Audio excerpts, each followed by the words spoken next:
So close to demonstrating violence, turn and run away from sirens, in search of somewhere safe and quiet. If only you could hear the fucking things inside my head. So close to demonstrating violence, turn and run away from sirens, in search of somewhere safe and quiet. If only you could hear the fucking things inside my head. Painting pictures, only missing what you've lost, giving everything you have, but it's just short of the cost. Diabolical, straightens up your mental, makes you strong, and it fucks your trust issues. Hate to say I proved you wrong. You've been running, screaming, hide away. There's no escaping night and day. You'll never see it coming, won't commit to see the child's play. You'll see a different side of me. The reason it still hibernates is for your own protection. I'm too scared to see the beast I've made.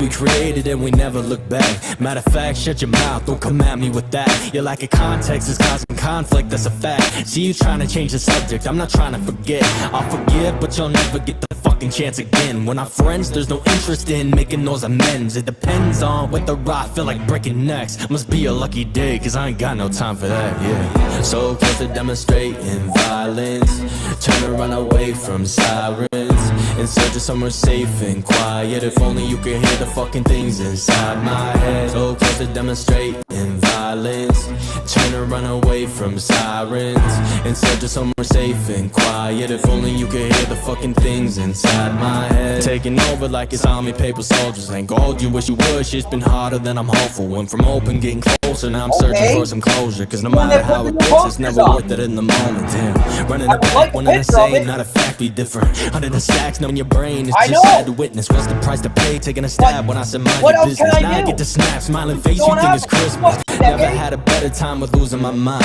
I keep it locked and tucked away, nobody in or outside, and that's intentional. Environment with ethanol, I'll never fold, cause when I light it up, the flame is brightest inside, yeah. So close to demonstrating violence, turn and run away from sirens, in search of somewhere safe and quiet. If only you could hear the fucking things inside my head. So close to demonstrating violence, turn and run away from sirens, in search of somewhere safe and quiet. Only you could hear things inside my head.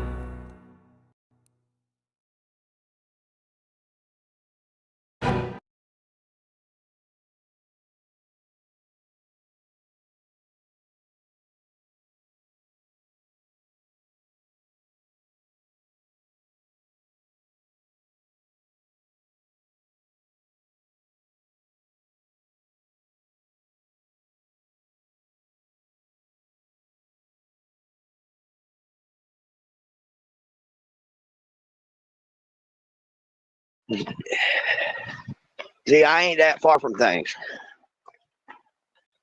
Looks mighty cold, it is.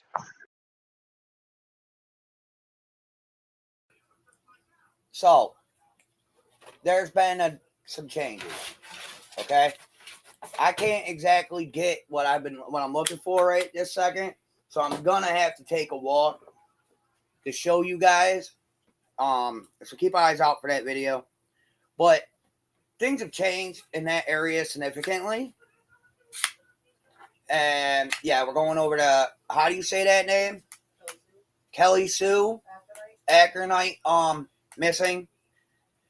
Please do, if you got valid intel, please use the valid intel. Don't just come up here and, say, hey, well, this guy's involved with this case and he lives right there. Maybe he did that. No, okay? That ain't how this one plays out. We were young bucks when this shit went down. Young bucks. Oh, I got, yeah, God. Gotta break it down. Now we're fucking shit. Can't use what we were raised up on. Young bucks, old school. Can't do that no more. So, I went out, did a winter video. Okay, we all know I went out and did a winter video on Frog Hollow. Okay, a lot has changed over the decades. We were teens, young bucks. Okay, and well, a lot of people want to jump into this case. A lot of higher creators, some new to the platform. Well, I've been avoiding it like the fucking plague. I let people sit there and say, oh, well, this person's missing in his area. It had to be him, da-da-da, bullshit. I've been letting it rock. I ain't done anything else. I've just been letting the shit lean with it, rock with it, okay? because it's just the way it is. I didn't want to get involved. Okay? Some of these cats we grew up with, the daughter the wife grew up with. No, worked with her. I mean, people are allowed to have normal lives while still grieving. Okay? There's new signs posted now down that way.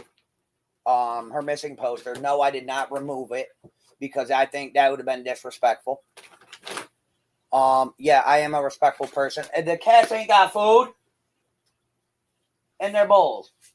That explains why they're going after shit. We can continue talking here. Jump in if you want. How the fuck do you two fat asses go through fucking a whole thing of cat food, bro? In 2 days. Huh? Because they are fat asses.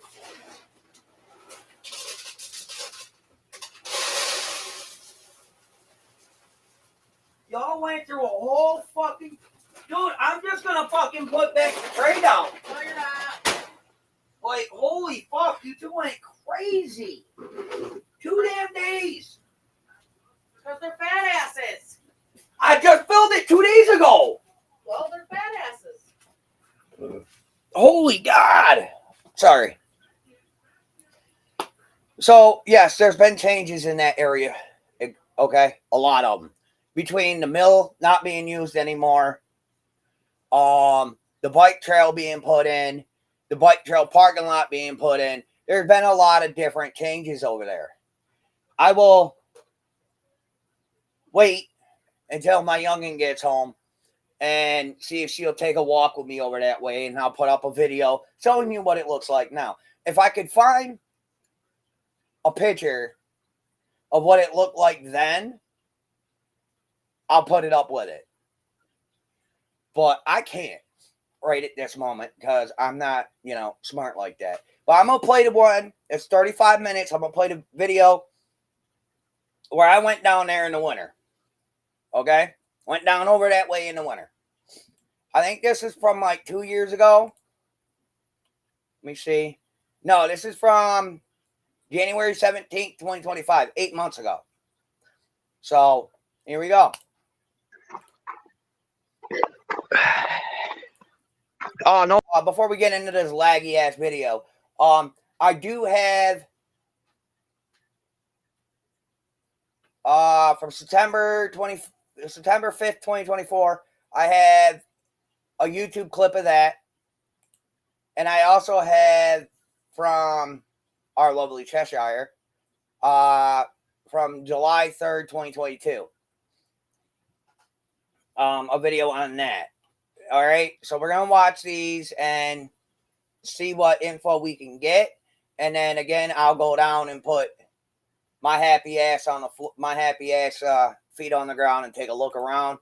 I know there ain't really much, but like I said, a lot of things have changed over the decades. No worries, I've had those days too.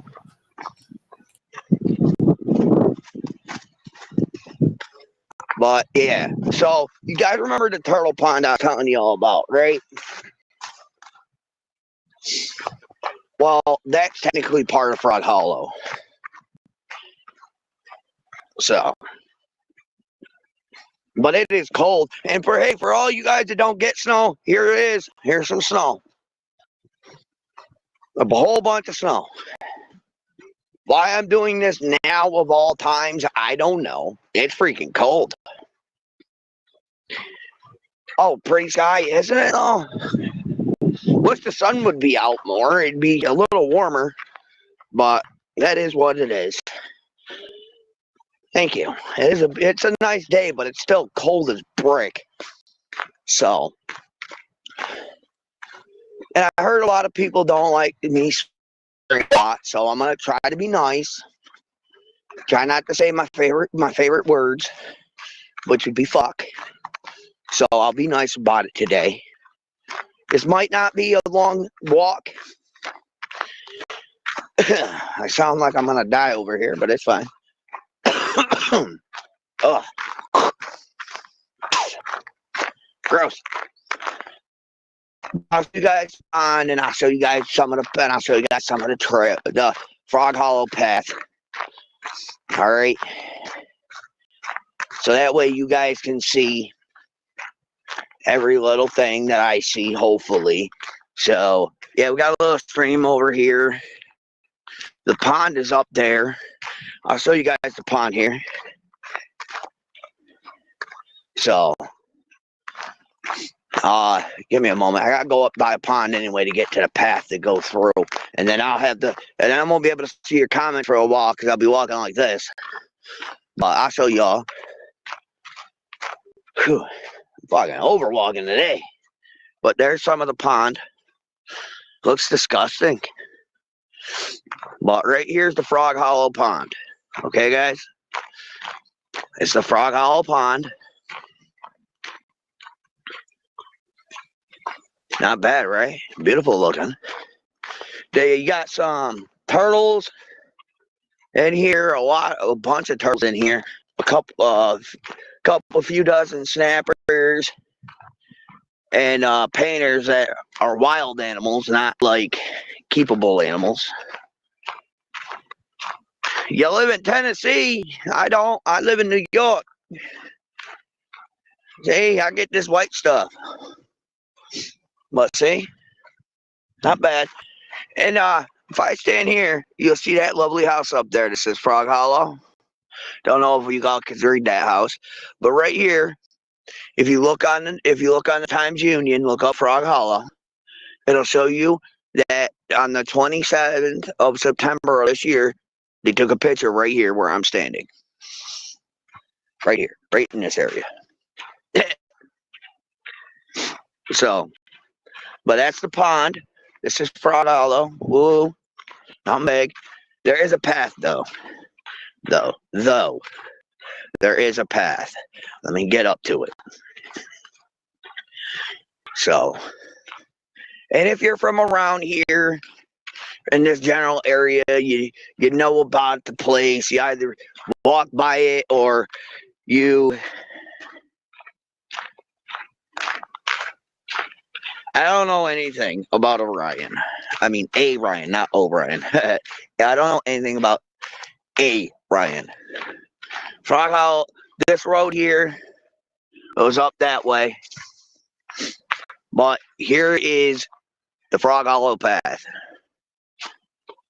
That word comes out of a lot of my mouth. Motherfucker. All right. So this is a pathway. It's not as steep. It's steep, but it's not that bad. So this is a trail. We're going on a nature walk, y'all. Sorry, I'll be checking. I can't flip my camera around to face the other way so I can still read your stuff. But we're going to do it this way today. But this is the Frog Hollow Trail. All right? So I'm going to walk down it. Walk down it, daddy. So that way, and we got to rent a fire hydrant. That's neat. Huh, who knew? Sorry, I'm walking a bit quick because it's cold. It's really cold. So, well, this is the Frog Hollow Trail. But you guys want to go all the way down the trail, or you guys want to? I don't know. It seems like it's a bit chilly. It's a bit chilly, so I don't know. You on the Frog Hollow Trail all the way down the trail because it goes like for days. Correct. Okay.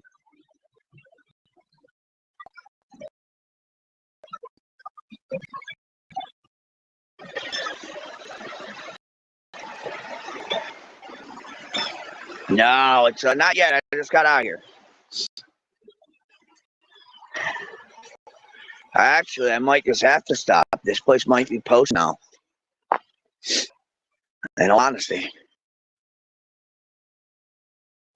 Let me see. It's all right, Ruby. I'm all right. My hands aren't froze yet. Hey, look, y'all. Another fire hydrant. That's neat. I'm all right, Ruby. I'm not going to get sick. Go up this little bit of hill. All right, we'll go down some of it, not all of it, all right? Some, not all, but some. Okay? Because, see, there's a road here and the path. So we'll go down some, not all, but some. All right? So this is the Great Frog Hollow Trail. It's better looking in the summer and fall time. Since I've been just so busy, I didn't come out here. So this is the winter view. I'll do a summer view, and then I'll do a fall view when the leaves are changing colors. So this way y'all can see what it looks like when it's beautiful and not, looking dead.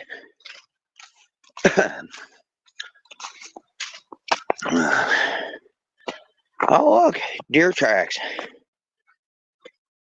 Let me see, can I get a good print? Deer print. Isn't that neat? It's amazing the things you find when you're not looking. But yeah, this is the trail. It goes for a ways, so it's all right. We'll go a little ways. Ugh. I remember as a teenager, I'd ride my bike through here. My BMX bike, that is. Good times, good times. Oh, we got little rabbit feet. Little rabbit feet, little rabbit feet, kitty feet.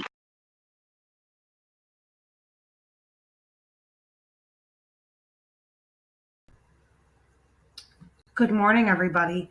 So I was going to do this live, but I decided I would just do a pre-recorded video and upload it because it's really pretty outside and it's 4th of July weekend. Sorry, I changed out There's the a lot video. of little events going on that I probably should go down and check out instead of sitting in the house or cleaning the house, which is what's been going on a lot lately. Anyways, wanted to talk to you about my friend Kelly Sue Ackernecht. She went missing in 2008. I wasn't going to use my platform for any true crime or to talk about things like this, but I owe it to her and her daughter to be able to cover this, as you know, I've been covering it since the beginning. Kelly was married. She had a husband named Jason, who was a volunteer fireman. They had a little girl, just one, Ashley. She was about 7, 8 at the time when Mom disappeared. Kelly went to work. She was a shift supervisor at Rite Aid in Amsterdam, New York. She worked second shift. She got out of work around 9:45, got in her car. Next thing you know, at 2:30 in the morning, her car was found burning a couple blocks from her home. No sign of Kelly. Nothing. She's never been heard from since. No one's seen her. No one's found her. There's been literally no information. Over the years, we've had vigils. We've had missing person day for her. We've had searches. New York State Search and Rescue. Q Center came. Texas EquiSearch was involved. Canines that were trained in finding bones and burnt vehicles. No, Kelly wasn't even in her car. So there's a lot. So I have a full binder, and it's quite mixed up because it's been dropped a few times. And it's got a lot of information that we've collected over the years, and eventually I'd like to get it into electronic files so that I can share it, and that maybe, people would like to help me go through it or help me pick apart her case for her daughter, because I feel like we're missing something, but I don't know what it is. When Kelly went missing, it was like on the cutting edge of like social media and Facebook. MySpace was it was starting to fizzle out at the time. Kelly Sue didn't have a big internet presence. Her and Jason's relationship was kind of volatile. What's up, zombie? I think they tried to stay together for Ashley's sake. When Ashley became like a teenager, we decided to kind of let her have a normal teenage life and not cover her mom a lot, because I didn't want her to be that little girl at school, the little girl who had the missing mom. We just wanted Ashley to have a normal childhood, teenage life, and not attach her mom to what was going on at school and stuff. So But now Ashley's a young adult, and I know she's missing her mom, and I know she wants answers, and it's kind of sat stagnant for a while. And I know the detective in Johnstown, Detective Gilbo, would probably really like to close this case out and would like to bring Kelly Sue home. I have a video I'm going to upload of Kelly Sue's husband, Jason, that he did with one of our local news outlets just recently. And I'm going to leave it here at that. If there's any questions, feel free to leave it in a comment below, and I'll do the best to answer it. I work full time, so I won't be on too much, but I'll try my best. I'd like to do something every weekend for her, at least maybe every Sunday, just to talk about it. If anyone's interested, that would be nice. Obviously, I'm very nervous. So, Kelli Sue Ackernecht, she went missing from Johnstown, New York, September 30th, 2008. Google her, look her up. I'll post some links below. Maybe you guys can help me find her, find some answers, ruffle some feathers around here locally. That's normally what this does when we talk about Kelli Sue. It ruffles feathers. So let's see what we can find out. And I guess we'll try to use this channel for that. Thank you all. Have a great day. Have a good 4th. Stay in the light. Peace, light, and love, guys. Thanks. Jason. Speaking. Jason Ackernecht. Hi. Jerry Gretzinger, News Channel 13. Yes. Glad we're able to connect. I appreciate the time. Not a problem, my friend. Hey, so just you know, I mean, obviously, TV station, everything we do, we record, so we have a copy of it. Just want to make sure you're aware of that. And just I wanted to get an opportunity to chat with you. You know, we're doing this, we do a whole series of these cold cases, and the next one we're working on, which runs tomorrow, is on Kelli Sue.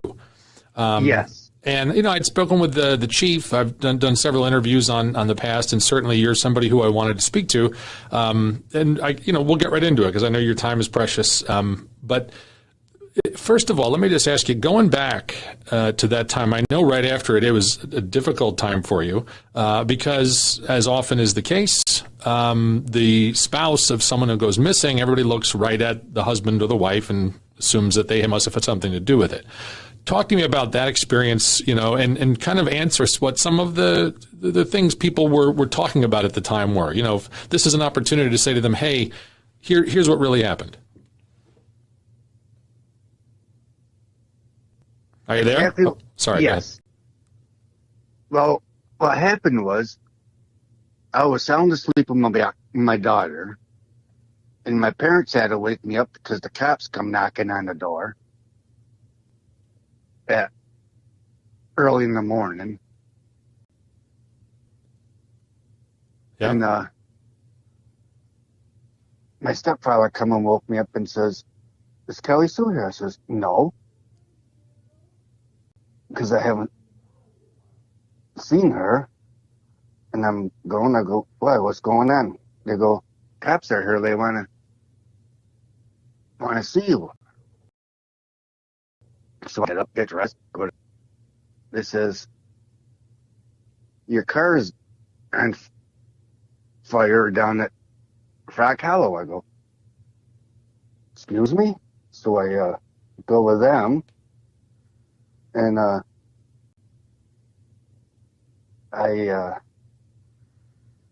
do what they asked me to do, and we go down there, and yep, that was my car. It was burnt to a crisp. And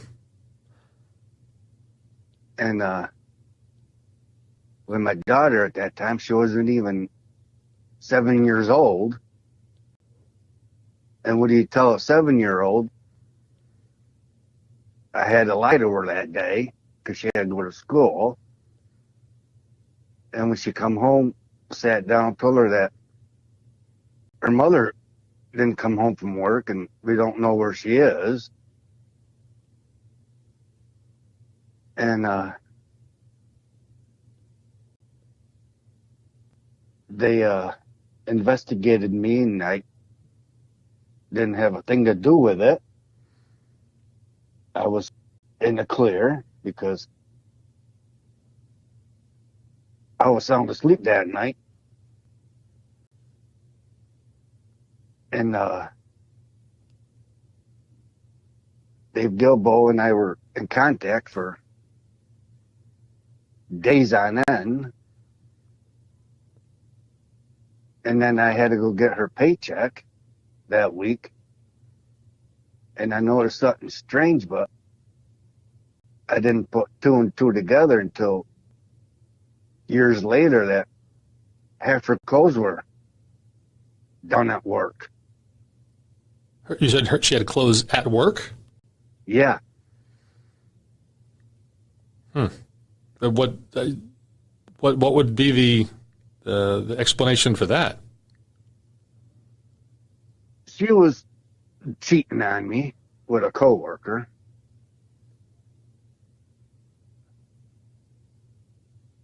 And do you think that had something to do with her disappearance then? Yes. So the chief, he kind of, when we were chatting, he said, I actually just heard something new from Jason, and he alluded to something about a coworker, that there might have been a plan that he hadn't heard about before, he said. So is this the same thing? Yes.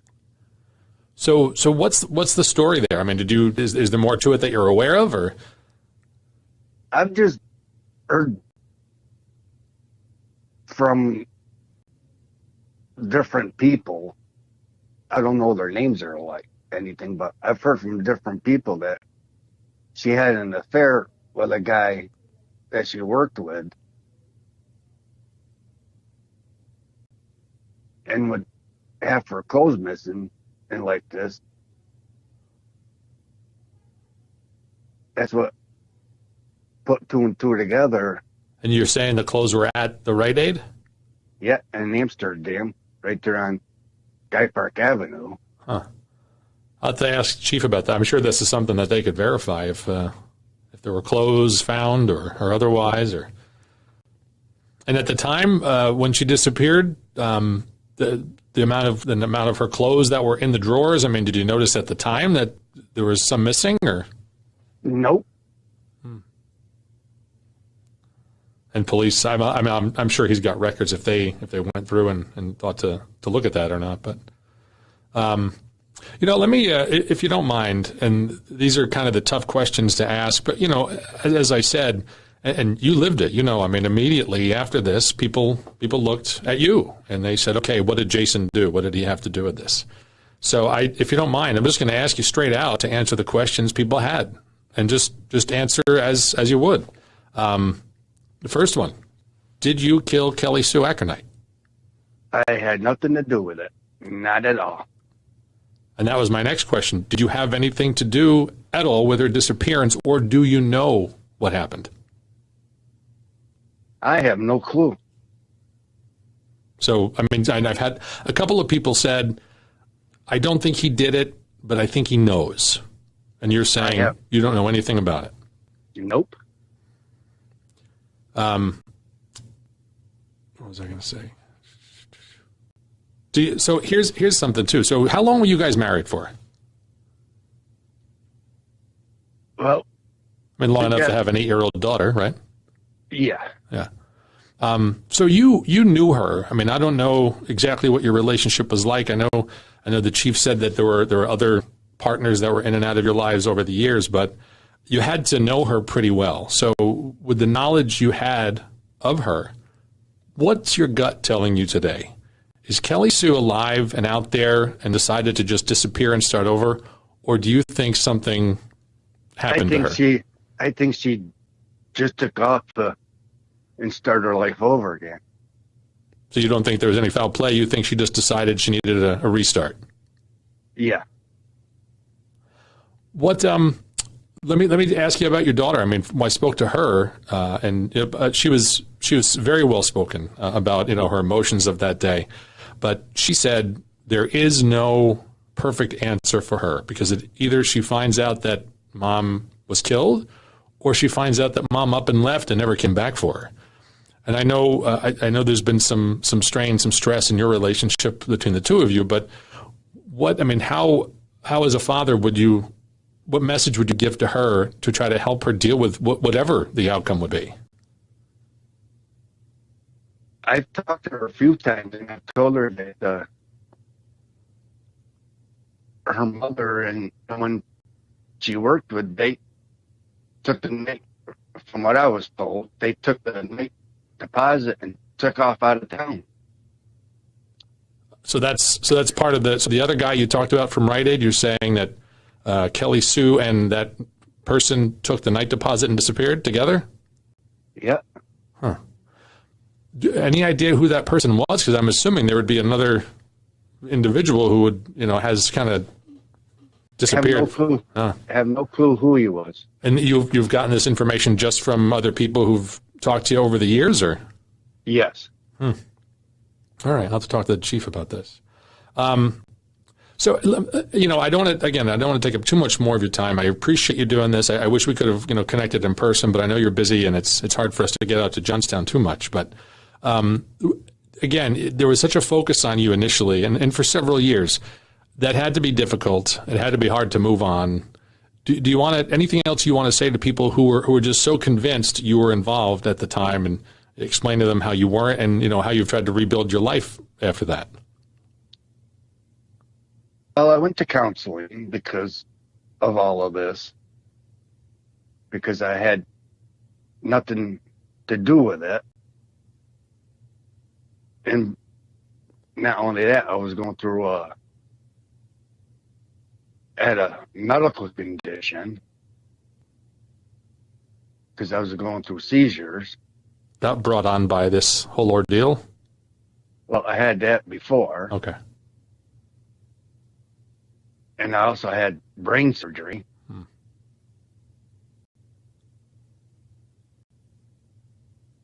So that, with all of this, was so much more added stress for you to have to work through. Exactly. Are you remarried now? Yes, I am. Congratulations on that. It'll be 2 years in October. Congratulations. Good for you. Thank you. All right. Well, listen, Jason, I do appreciate you taking the time to chat with me here. I'm trying to think if there's anything else that I can ask you about. Some people said the car fire, Jason was he had been a volunteer firefighter, and they made some immediate connection. Oh, he's a volunteer firefighter. He must have started the fire in the car. Was that your only car at the time? I think the chief said that was the only vehicle you guys had, and you didn't have a lot of money, and therefore it didn't really make sense. Why would you want to, No, I had two vehicles in my name. Okay. So it was the Saturn, and you had another, you said? Yeah, I had a pickup truck. Okay. But as far as addressing the people who thought, oh, well, he was a volunteer fireman at one point, it makes sense that he would light the car on fire. No, that ain't. They were all rumors, and you know how rumors are. Mm-hmm. Yeah, I mean, so the story, the way we're telling this story sort of chronologically, we take the pieces apart, we start at the beginning, we work our way through, we talk about the rumors, and then in our third piece, which is the major piece, it's kind of the resolution of all of that, how they did the test burn on the Saturn, how they said, this doesn't look like arson at all, there was the radiator issue in the car. So a lot of that has been written. So what we're going to do is the conversation I'm having with you, I'm going to talk about that at the end of the third piece. And the whole third piece, like I said, is kind of resolving a lot of the questions, a lot of the rumors. But then I'm going to take this conversation and I'm going to take something from it, put it in that last story, and then let people know, you know what, everything else he had to say, we're going to make it available so you can listen for yourself. So that's why I say if there's anything else that you want to address or put out there, now's the time. Please feel free. Yeah, I've been proven innocent, and I had nothing to do with anything. All right, I think that pretty much sums it up. Jason, I appreciate your time. If I ever have another question or something comes out of this other storyline if there's another guy that ran off with her and that something comes up of it. Hopefully I can reach out again and just kind of touch base and close that loop if it happens. Is that all right? Sounds good to me. All right. Thank you so much. I appreciate the time and good luck. And again, congratulations on your new marriage. Thank you. All right. Thanks. Bye-bye. Bye.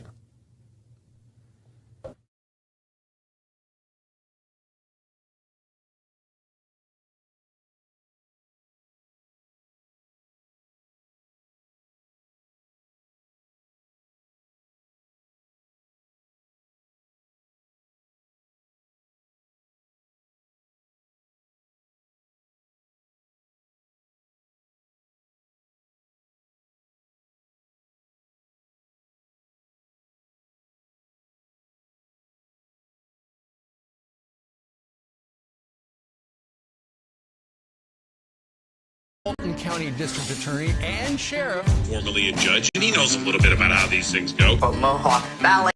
Talking about a case that on September 30th will be 16 years old as a missing person, Kelly Sue Ackernight.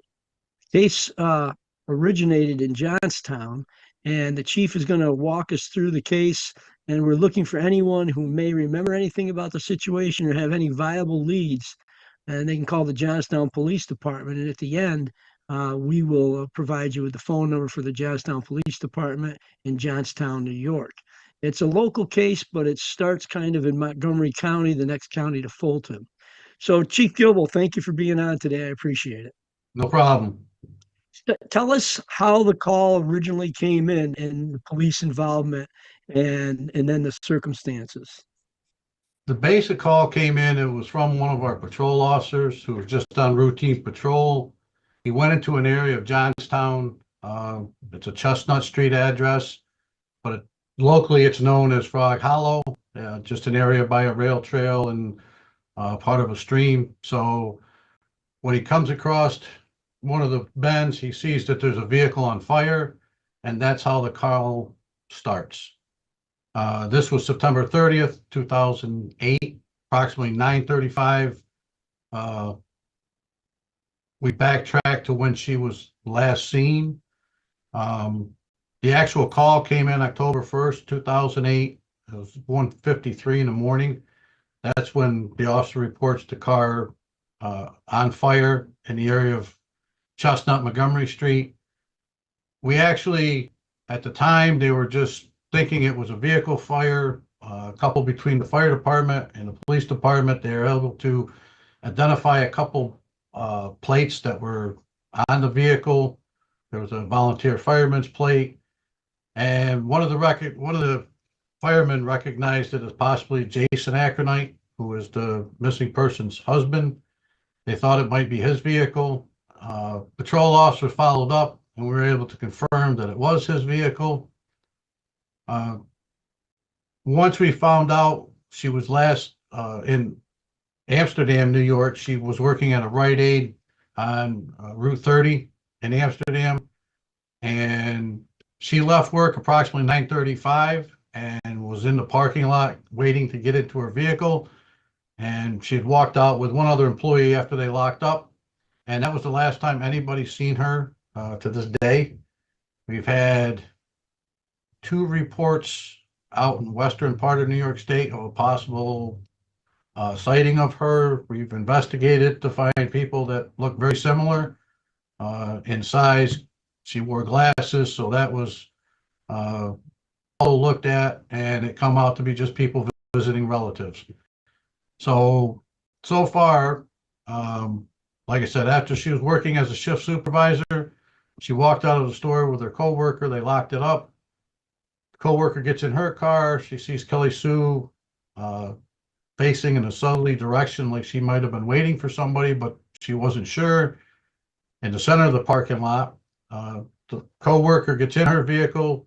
She leaves, travels north on Route 30 out of the parking lot of the Rite Aid.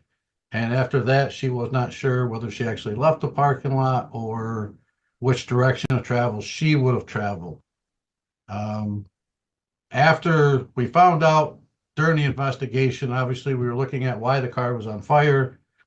We used our arson investigator. We used the Johnstown Fire Department's arson team. We even contacted state arson at the time of fire, and there was no evidence that we could pull out of the vehicle besides documents from the glove box that showed that the vehicle did in fact belong to Kelly Sue and Jason Ackernight. Just to So- step back, Chief. Um, Back then there were not the proliferation of cameras all over the place, correct? Or did No. Rite Aid have any cameras or anything like that? They had a couple cameras in the front of their store, but they're in the middle of a remodel, so none of the cameras were on. Um, and that's what is so different than, like you said, today's technology. You know, we probably would have had 15 cameras today that we could have checked to see, at least in the city of Johnstown, we have 26 cameras just on our main street alone, which her residence is right off of Main Street. So we probably would have seen if she did in fact arrive in Johnstown driving the car, or if it's somebody else that put the car there.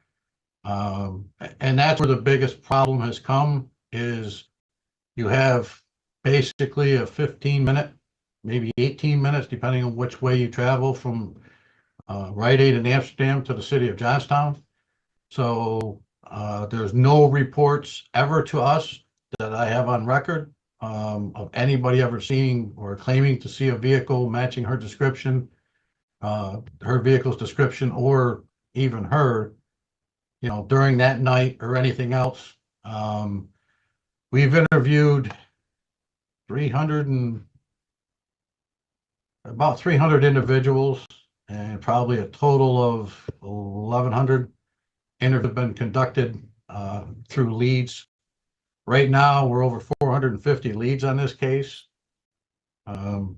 We've gathered over 50 pieces of evidence for time records. There was problems with the vehicle overheating at the time she went missing. That was verified by not only the husband, but there was a gentleman at a junkyard that was actually that morning was pulling out a radiator for her make and model. She'd given him a sticky note that had the make and model and year of the vehicle. So he was actually pulling a radiator out of a vehicle in the junkyard for her. So that it's been because it's a local case, there's been a lot of rumor and innuendo. There's been a lot of hatred towards the husband. There's been a lot of back and forth between press and other viewings. And what we're looking for is we're looking to try to come up with somebody who would have some credible information. They might think it's minor, but I've been working this case for the full 15 years now. So if they would email me or call, I can definitely, there's something that they might know that's a small piece to a larger puzzle. So her daughter is also obviously older now. She was 10 at the time her mom went missing. She struggled with the fact that we don't have any answers as to is she alive? Is she deceased? You know, what's the circumstances behind her disappearance? So for her aspect of it, we're just looking for closure. She kind of knows that no matter what, this case is not going to end well. It's either mom's been missing for 16 years and didn't care enough to reach out and talk to me, or my mother's passed away. So there's no silver lining to this case that we're looking for. It's just she's looking for closure to finally put to rest what happened to her mom, where she may be, whether it's her body, whether it's her alive, just so she can get closure and try to move on in her life a little bit. And that's, you know, the biggest piece to this puzzle is people don't realize that there's a lot of it between, you know, whether it's law enforcement, whether it's the people that want to comment on podcasts such as this or anything else. They take a rumor that they heard 10 years ago, and by the time it gets to me in a format of an email or something, it's been regurgitated about 3 or 4 times and it's changed dramatically. So we're looking for people that are serious about, you know, actually providing some assistance. If it's something that it could be minor, it'll be minor, but at least we have the information and we have a path to try to follow. Hey, back then, tell us a little bit about like you guys conclude it was indeed an arson, or what test did you? I remember you telling me what you can't share publicly. What did you guys do to reconstruct the fire, and what luck did you have, if any, in the determination? We we had burnt two vehicles that were the same make and model. One, they were within like 2 years of the year of her vehicle. So we did two controlled burns. We did one where we started in the back engine compartment to simulate like if the car had overheated and caught fire. And we started the second one underneath the passenger or driver's seat with a flare to simulate if somebody had actually torched the car. We have pictures that patrol officers took at the scene of the car fire when it was still on fire. We've determined from the surrounding area there was tree branches and everything right over it. Nothing was burnt. It was just wilted, which tells us the flame didn't really leave real high. So the only thing we were able to pretty much agree on is there was no accelerant used, because in the normal cases with arson, you're trying to hide the body, you're trying to hide whatever. We know her body was not in that vehicle because you cannot burn up a human body in a car fire without really, really strong heat. And that wasn't the case in this. There was still part of the glass from the windows. We were able to determine the window was down on the driver's side a little bit. There was dew on the ground because it was kind of chilly. Of course, it's September, so it was fall here in upstate New York. And the actual fire, they're leaning towards the area they think it might have started in the passenger compartment, but yet nobody will put it on paper. So it's to me, it's another working theory. My personal belief is I still lean towards the vehicle had caught fire because of overheating. We interviewed a couple individuals who had talked to her at Rite Aid. One claims he'd assisted her in getting like 2 gallons of water and supposedly a little bit of antifreeze that was left and put it in the radiator that of the car before she left. So, if it's something where the car is leaking antifreeze and the radiator's got holes in it or whatever the case may have been that caused that overheating, from Amsterdam to Johnstown, it would definitely overheat. There's no other parts of what we call in law enforcement the arson triangle. The vehicle, they still had payments on it. There's only collision or they have liability on the vehicle. There was no collision on the vehicle or fire. So burning the car just meant more headache and heartache for the whole family because they'd have to buy another car. They still owed money on this one. They had no insurance to cover anything. And obviously for evidentiary purposes, we sifted everything that was in the vehicle. We only come up with a couple parts and pieces that we were able to determine were pretty much from the dashboard portion of the car. So there's nothing really out of that vehicle that helped us except for to confirm the identity that it was the vehicle that was owned by and last seen with the vehicle was driven by her to Rite Aid in Amsterdam. So I'm going to have a couple of general questions about investigative techniques. And Yep. you and I both know that with cold cases, and we see it all the time across the country, 20 years from now, somebody could say so-and-so told me they did it, or something pops up. But before we do that, you're listening to the Rich Giardino Show, where the Constitution, crime, and politics meet. Today, we have Chief Dave Gilbo, who's discussing a cold case of Kelly Sue Ackernight that Johnstown Police have been investigating on September 30th. It'll be 16 years. Chief Gilbo is interested in anyone with any viable leads, anything credible to reach out to the Johnstown Police Department. But Dave, we even had a case where in December of 2015, before I took office, they found a decomposing body in Ephrata, and that was ruled out. So when you do hear that they find female bodies in the woods or in things, what's the steps to rule out if that was Kelly Sue's? And do you guys use NamUs, and what is NamUs? Yes, I think I'm the only certified to have access to NamUs in the county. I have an account. You have to have it through, obviously, your boss. And in my case, the National Association of Missing and Unidentified Subjects is what NamUs stands for. They sign off on mine, and our county coroner has to sign off giving me access. On your case you mentioned, the county case in 2015, I was notified the minute they found the skull. At that point, they had a photograph of it. I went to the scene, or not to the scene, but to the command center, looked at the photo. I could rule out in my mind because Kelly Sue Ackernight, when she smiled, had basically a larger gap between her teeth, her front teeth, that was it's noticeable. But what we did in that case was I sent down her dental records to the forensic pathologist that night, and he was able to rule through the dental records of the skull that it was not, in fact, her. I've had one other case in another state that the similarities matched up enough for me. I reached out to the county coroner's office, and again, through their forensic pathologist, sent them records, and they were able to determine the same thing, that it was not Kelly Sue. So, you know, with NamUs, it helps us. You're able to find unidentified human remains that have been found and missing cases.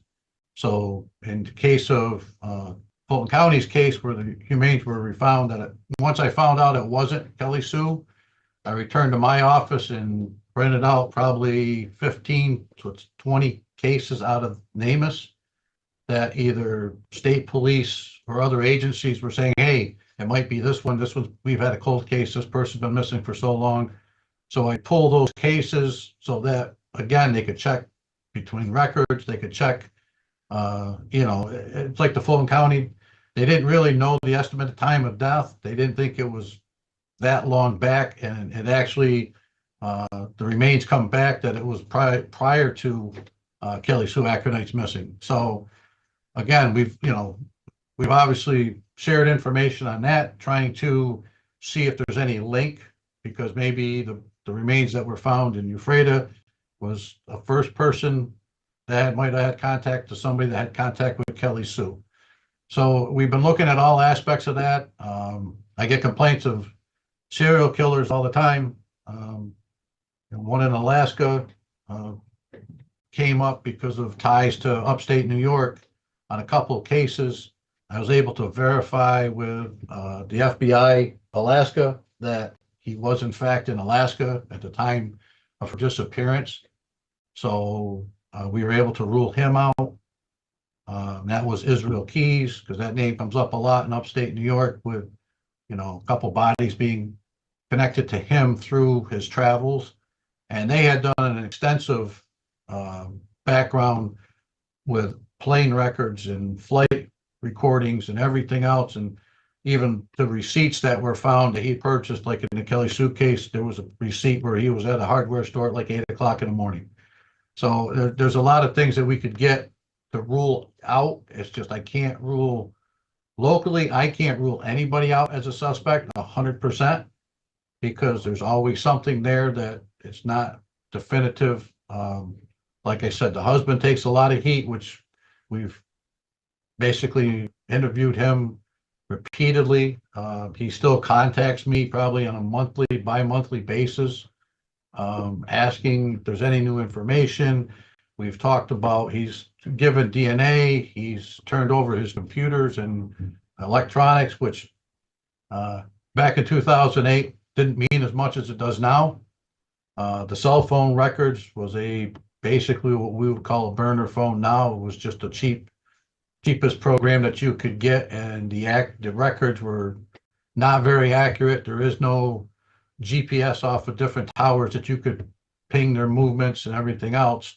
And what we know of her phone records is that she ran out of minutes before she was actually off from work. So if anybody would have contacted to either meet or want to try to set an arrangement up to meet, would have to have gone through the local, the actual Rite Aid phone number. which, even back then is not anything that we could get records where you generally don't keep a lot of track, because it had just, I believe at that point in time, it wasn't long distance to go back and forth between the short distances, where a lot of people today don't realize at one point in time it was a long distance call to anything out of your general area. So, and those records were kept because they wanted the money aspect of it. So, but I've had a local state police involvement with major crimes, one of their top-notch cell phone records.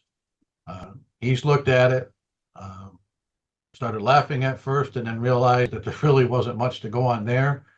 But we have used major crimes in assisting us in this investigation. I've asked state fire and arson. They've looked at certain aspects of the vehicle, and I'm hoping to get a full report at some point to just narrow it down, because it was a total burn. So there's nothing that they can really go on except for their experience.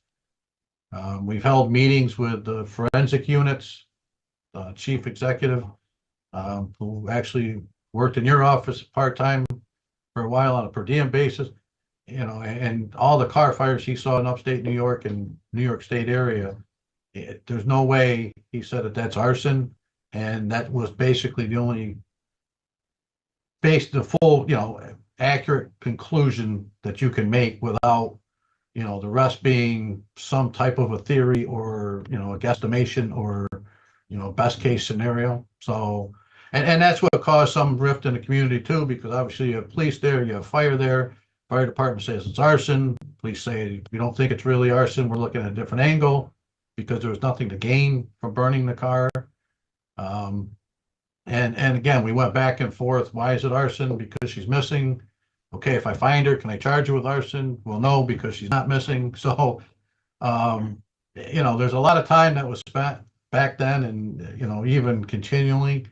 I've gone over this case, and it's a cold case, but I've worked it every year, and like I said, we probably went through 180 leads in the first maybe month, 2 months. And since then, it's probably been 40 to 50 a year. So the whole case has been digitalized. I've re-interviewed a lot of individuals under camera, audio, and video recording, because certain stories seem. Huh?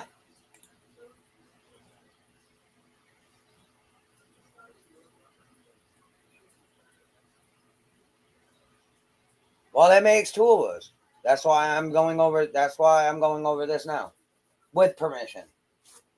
Small world is all I got to tell you. But yeah, I'll be going down that area later. Haley. I'll be going down to the area they speak of later to take a look and to update and to get the updated missing her missing persons poster on a video and the area and what it looks like now. If you want to watch that later, you can. I mean, not here to fight, argue, play nice. It's just, it is what it is.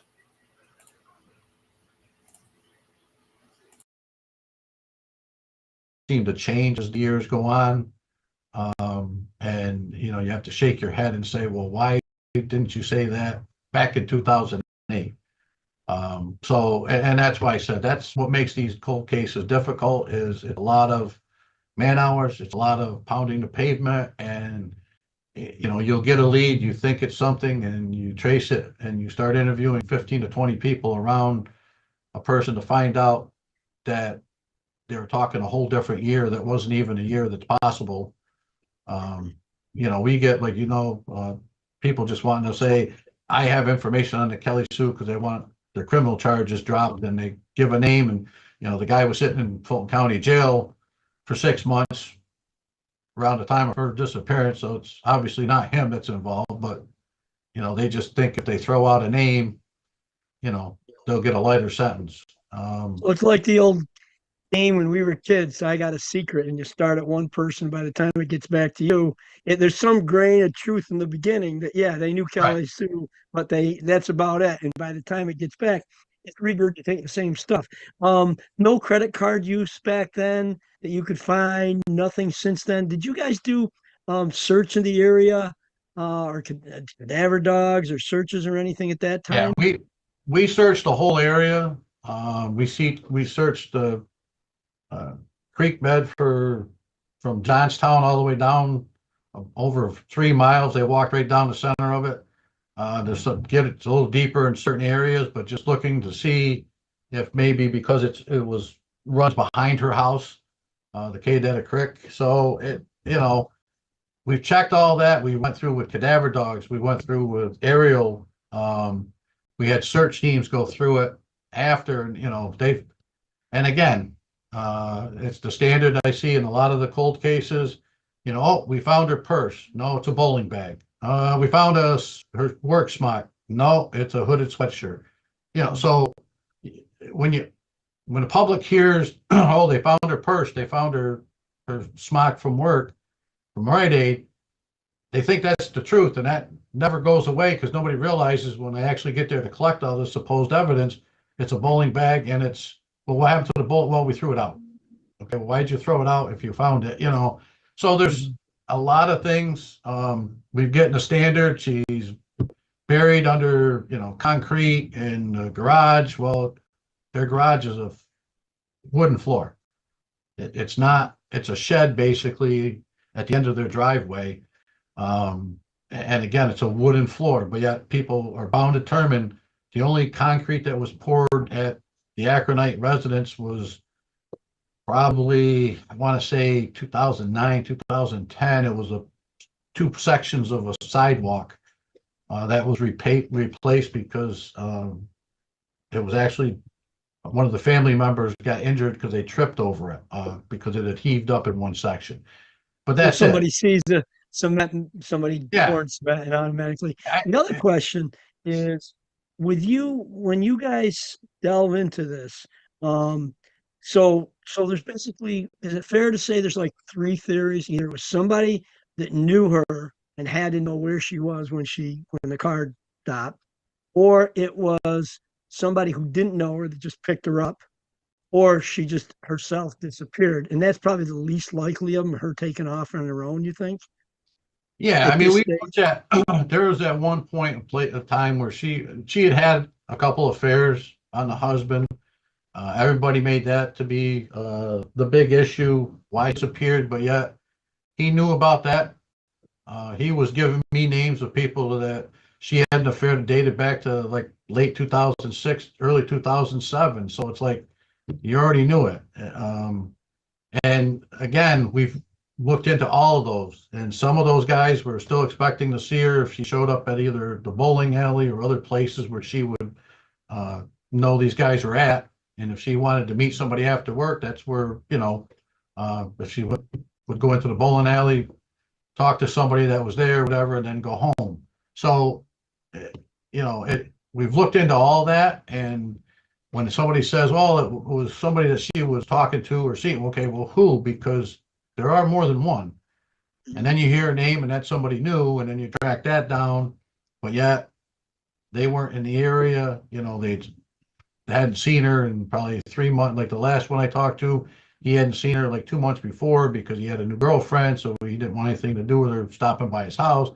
So there's little things that, like I said, the general public's not aware of all of the case. And we do that for a reason, because if I hear somebody mention something somebody might have said, and I know I've already interviewed them, then now I have something to work with. Is that what they told me? Or, if they're lying to me, why? Type of thing.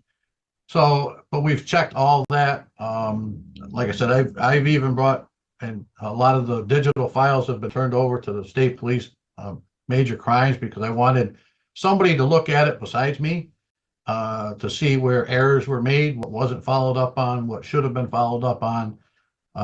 There's no agency that's perfect. If they tell you they are, then they're lying about, especially something of this nature, because it starts out as, okay, we had a car fire. Okay, well, The driver is no longer there. Well, and I try telling people, if she actually met somebody there and she got out of her car, got into their car, and they're sitting there talking, and all of a sudden her car catches on fire, you got to start getting upset. Oh, we need to get out of here because, God forbid, somebody sees us together, they're going to know you're not my husband. Oh, you're not my wife. So, for that scenario to play out is not out of the realm. What happened after somebody would have left the area, I don't know. The officers at the scene had first checked because there was a dew on the ground. There was no footprints leading down the rail trail anywhere. There was no footprints like in the grassy areas except for footprints that were actual boot prints that went up towards the house that's the closest to where the car was on fire. And in speaking to the officers on the scene, they had walked that path trying to bang on the back door of the owner of the house just to see if they had heard or seen anything or even knew that that vehicle was on fire there. So, there's a lot of things. Like I said, I know there's a lot of people that have heard different rumors and they want to fill us in and email that or talk about that because they think it's the truth when in fact it's not. So they don't know what's been investigated. Dave, we're going to Right. wrap up, but we're going to post her picture in this podcast. And you want them to call Johnstown Police Department, or do you want an email or both? it could be anything. I mean, we've got our police department phone numbers 518-736-4021. All they got to do is mention that it's about the Kelly Sue Ackernight case. They'll either patch it through to me or one of my detectives. We have the crime tip at cityofjohnstown.ny.gov. We have the Fulton County crime tip number, the New York State Police Crime Stoppers.org, their tip line. They can contact us however they want. You can do it anonymously. I would ask that you give some information, especially if you have some knowledge of specific conversations or something of that nature, that it's easier for me to be able to call somebody back and get what they actually said and what the circumstances were.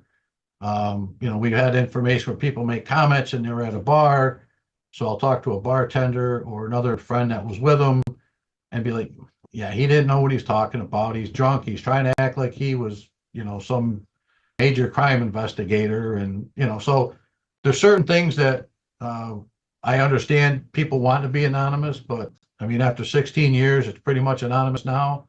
So I think it would be better off if we could, get some information and at least somebody that we as law enforcement can contact. I can keep names redacted or out of certain process in it to keep them anonymous at the time. But for me, I don't want to just have an anonymous tip that, I did it and she's buried in my backyard or something. Okay, well, who can I call to try to confirm that? And how do you know that? You know what I mean? Mm-hmm. So like I said, there's a lot of things that in reviewing a lot of other cold cases, and speaking to especially the state police major crime, who have a couple of cold cases still open. This is probably one of the worst ones because we have no actual sighting. We don't know if she actually left the city of Amsterdam or what happened. So we've done this investigation not only in Amsterdam, but in Johnstown. I've traveled every route possible and timed it out. We've got the timeline narrowed down to pretty much about a 2.5 hour window, based off the controlled burns on the cars, how long those took to get to the state that our officers found the car burning. So there's a lot of things that are come into play. There's a lot of people that have made comments about, gunshots. One of the residents thought they heard gunshots, but it was 10 minutes apart.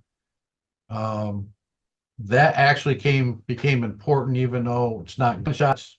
When we burnt the first car, the front two tires blew, and about 8 to 10 minutes later, the back two tires blew at the same time. which anybody who's been around vehicle, cars, tires, when they sound like a gunshot. And with the second car, because it was burned in a different compartment, the tires blew at different times, so it was more like 3 or 4 shots. It would have been sound, so some of these things are, they're not the basic scientific, but you can, at least get a better idea of what they're talking about. Again, we not only sifted the evidence of anything that was left in the burned out car, but we also scraped the road. We scraped the side of the road where the car just pulled off of, sifted through all that. The arson team did, trying to find any, at that time, if it was gunshot, we probably would have found at least a shell casing or something. That whole area has been searched probably about 6 times by different people, different agencies. We had cadaver dogs, we had helicopter, we had all kinds of areas checked. I've even gone on searches based off of psychic information that either the family got or somebody contacted saying, she's within a 3 square mile radius. So we take a map, put a 3 square mile radius and check all those areas.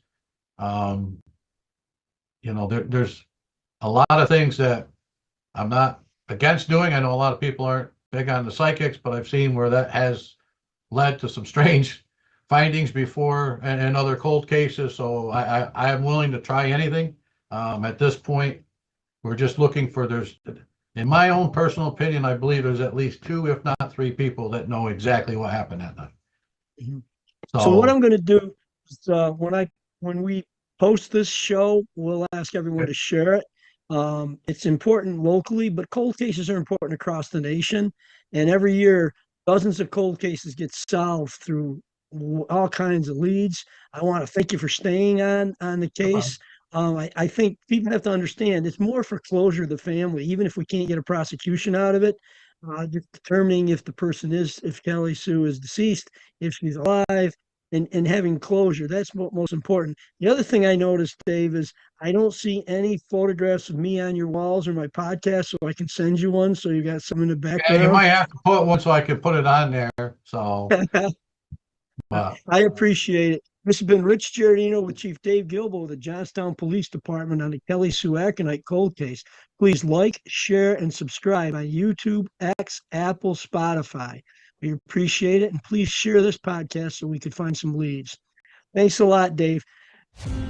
Like and subscribe to the Rich Giardino.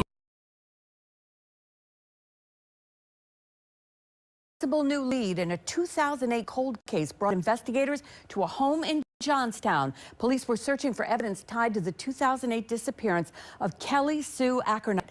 CBS 6's Brianna Supardi spoke with her daughter tonight, and she reports from Johnstown for just how this latest search unfolded. For more than 16 years, the disappearance of Kelli Sue Ackernecht weighed heavily on her family and the community. But today, a search of this home here on West Main Street in Johnstown gave them a glimmer of hope for some answers. But the search came up empty. Acting on a search warrant, state and local police combed through the multi-family home for evidence that could shed light on what happened to Kelli Sue Ackernecht, who vanished in September of 2008. Located on West Main Street in Johnstown, investigators were hoping for a break in the case. That house is just like 5 or 6 houses up the street from where we lived. We've spoken with Kelli Sue's daughter, Ashley, in the past as part of our Evidence Room series.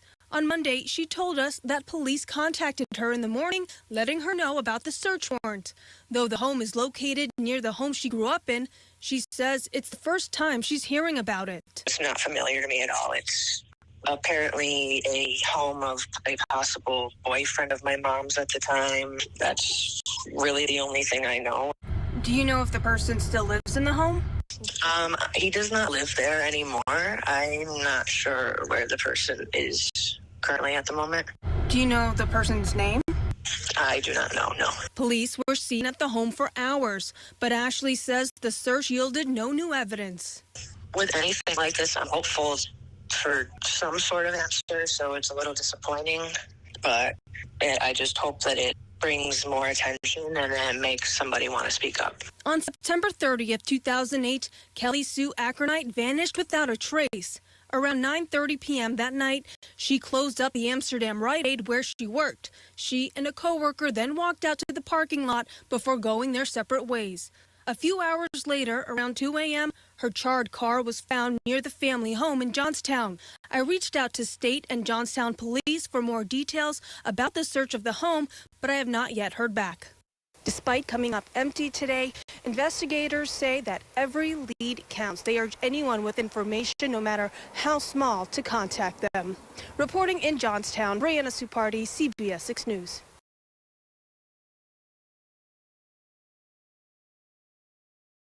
Well, that's a lot to unpack. But this is the area right here. Don't listen to that jargon. Oh, come on, you stupid fucking thing. This is the general vicinity. Okay? Right here. So, that's where I'm going to go here shortly. Thank you for watching. I will be back up with an on the ground at site video here soon. Just waiting for my little one to get home. So, you guys enjoy. Keep an eye out. Much love. I'll see y'all in the next.